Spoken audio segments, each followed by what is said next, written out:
First of all, I don't really understand why I have to convince you to connect to a being where its entire purpose, their entire purpose, is to help guide you. Would you rather explore this scary world without any communication, or would you rather be tour guided by your actual spirit guide? Let's think this over real quick. Natural selection is listening to you very closely right now to what your answer is to this. But Valka, I'm really scared of what might happen.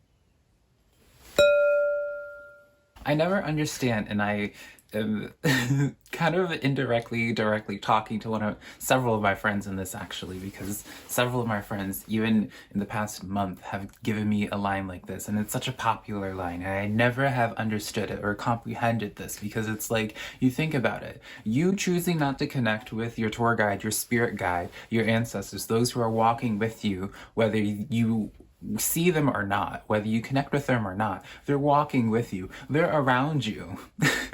You choosing not to connect with them and communicate with them, all you're doing is a disservice to yourself and not having a line of communication with this being who's actively trying to help you get to where you want to go in life. There's not a single downside that anyone can ever conjure up of reasons why they don't connect to their spirit guide, other than the simple fact that they're scared, when there's nothing to be scared of, when your spirit guide is quite literally the one being that has watched over you your entire life, depending on your concept of what you believe a spirit guide to be. But they've been with you. They hear your thoughts. They've observed you. Your spirit guide is the one person, the one being, the one individual, and some people have more than one. They're the ones that fully understand you the most. They're the ones that see your situation, and they see where you want to go, and they're like, okay, we got this. I can take you here. You just have to listen to me. You just have to take off your earplugs and you have to just pay attention to them and listen to them. And it's not that hard. I promise you. You're probably overthinking of how difficult it might be to connect to your spirit guide. Valka, how do I know I'm talking to my spirit guide and not myself? Okay, I guess I can't justify being sassy for this question, because I feel like it's a pretty understandable question, and a question that everyone asks themselves at some point or another when they start connecting to their spirit guide.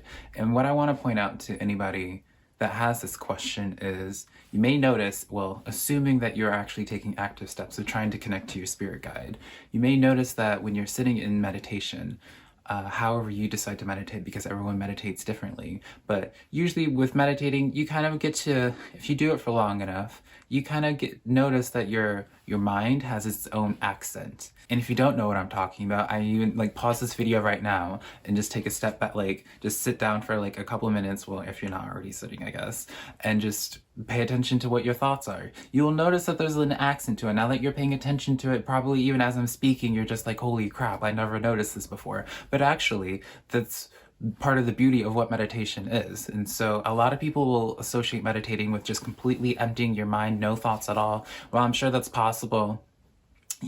Really what meditation, at least to me, is where you're silencing all your senses, because your senses are always constantly in overdrive, right? Just constantly processing everything. You're hearing everything going on, you're feeling everything that's inside your body, what's going out around you. There's just so many senses. And so at least to me, what meditation is, you're just taking a moment to just relax all those muscles, to relax all those senses, and to really just start being able to pay attention to the subtleties, which is for example, the accent of your voice.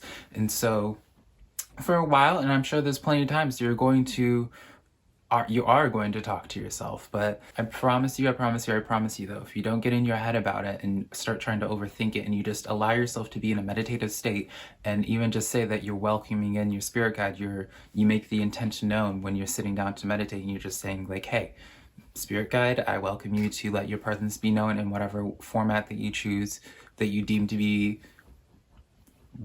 of value to me right now. And sometimes spirit guides will speak to you speak to you mentally, and have it just be a different You'll know it's not your thoughts because it's a different accent. It sounds crazy until you start, until you're able to identify your own accent. And then that's one way of being able to distinct it. And you'll be able to distinct it easier the more you're able to just be in tune with your own inner dialogue, I guess. But also, at the same time, when people speak of meditating and they'll see visions and stuff like that, some people are able to see in that way. And so when you're sitting down in your meditative space, pay attention to the images that come to your mind. Meditation really is all about silencing your senses and allowing yourself to be open to any frequencies and being able to just slow everything down so you can pay attention to these frequencies, these energies coming into your space, because you're making a conscious effort of paying attention to all the subtleties that you're feeling. So it's a process. Some people, they're able to successfully connect to their spirit guide off of one meditation. For me personally, it took me months. And even when I was connecting to my spirit guide, I'm sure there were times that I was speaking to a projection of myself. The thing is, though, what I want to suggest to everybody is to start documenting everything every single time that you meditate. Start documenting what it is that you're feeling. Start documenting the things that you're seeing, the different patterns. I always say that your spirit guides, any spiritual beings, and spirituality in its, at least in my view, as a whole, is like completing a giant puzzle. And these beings, your spirit guides, the otherworldly, are always actively trying to provide you with puzzle pieces, and it's up to you to keep track of those puzzle pieces and to put them together. You may find this one piece right now that may not make any sense.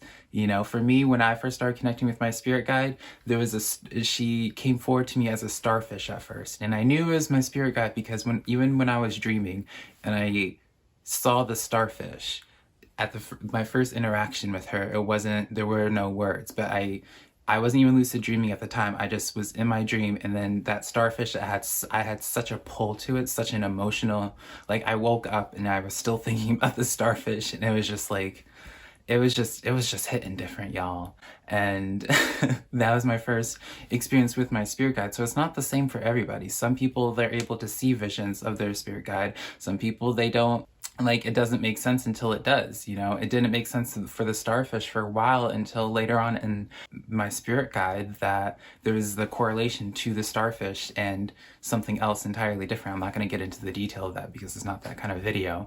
But, if I didn't write down that detail with the starfish, I would not have been able to, I may not have remembered that first connection with her and how through her coming forward into that dream, it was kind of like a prophetic dream and what that dream was trying to relay to me. And so, yeah, again, a completely different video, but that's just an example of a puzzle piece. It didn't make sense to me at the time why she came forward to me as a starfish, or even why initially, the first initial why I felt so drawn to this starfish. But because I documented it and I could look back at it later, it was just oh, that's why. And so really, that's what I want to suggest to all of you guys, especially when it comes to meditating. It may feel pointless, but I promise you it's not, because once you start journaling it for a week or two, you're going to start seeing there's going to be some patterns to things. So if I would suggest to meditate and sometimes and just say, it's I don't wish to connect with you right now. And so that way you can be able to observe what you're feeling at the time, what you sense and what you feel, what you see when you're just meditating in silence for 10 minutes, 30 minutes, however long you choose to do it. And then other times you welcome in your spirit guide and then pay attention to what it is you're feeling during those times, And then by paying attention, it's oh, you know what? I don't feel this cool breeze when I'm just meditating by myself. I only feel that cool breeze when I welcome in my spirit guide. And from there, that's the building block of your starting foundation of how you can start beginning connecting with your spirit guide. Because once you're able to identify the energy and be able to relate that energy to something, it becomes insanely easier to be able to work with it and build off of it, I know we all know this one person in our family that is able to hear a motor or an engine go off down the street a mile away, and they're able to be oh, that's a Honda, oh, that's a Toyota, F1, whatever.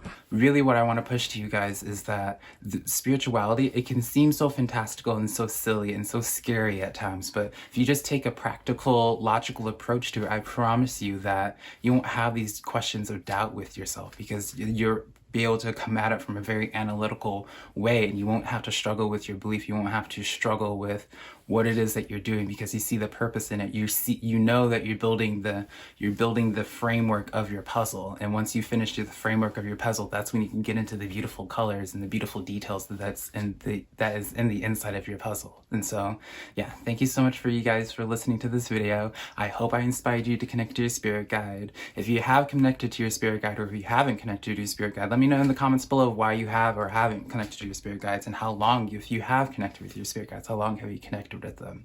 I love you guys so much, and if you haven't heard it today, I see you, I hear you, and I love you so much. But first of all, hold up, before I close off this video, I have a website, y'all. I'll leave it in the description below, and I'll talk about it later in a different video probably, but yeah, I have a website now, y'all, so please check it out and let me know what you think.